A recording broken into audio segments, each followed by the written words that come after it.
Doit-on s'inquiéter pour l'état de santé du pape François?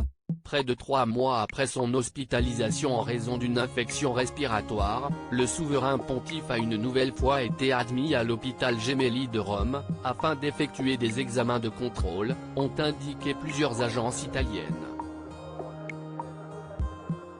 Contrairement à la fois précédente, où le pape François souffrait d'une bronchite infectieuse, cette prise en charge était déjà prévue, a précisé un communiqué du Vatican, dont la Repubblica s'est fait l'écho. D'après nos confrères italiens, l'examen de l'homme d'église aurait commencé à 10h40 pour se terminer aux alentours de 11h20.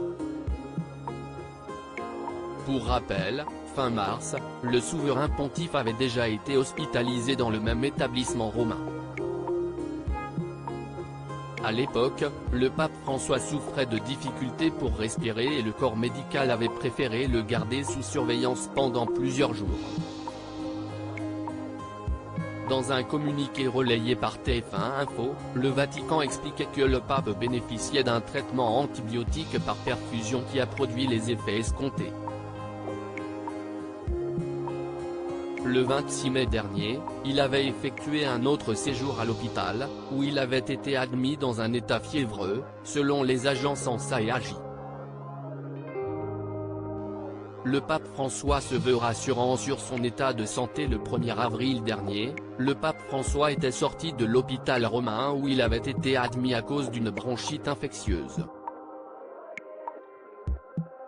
Si est tout sourire et sous un tonnerre d'applaudissements que le pontife argentin de 86 ans est apparu aux abords de l'hôpital Gemelli, comme l'a rapporté BFM TV.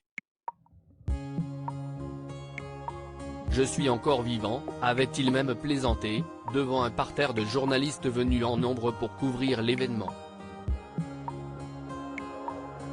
La veille, et après 3 jours de suspense, le pape François avait reçu le feu vert des médecins pour sortir, retourner au Vatican et reprendre son activité depuis le Saint-Siège.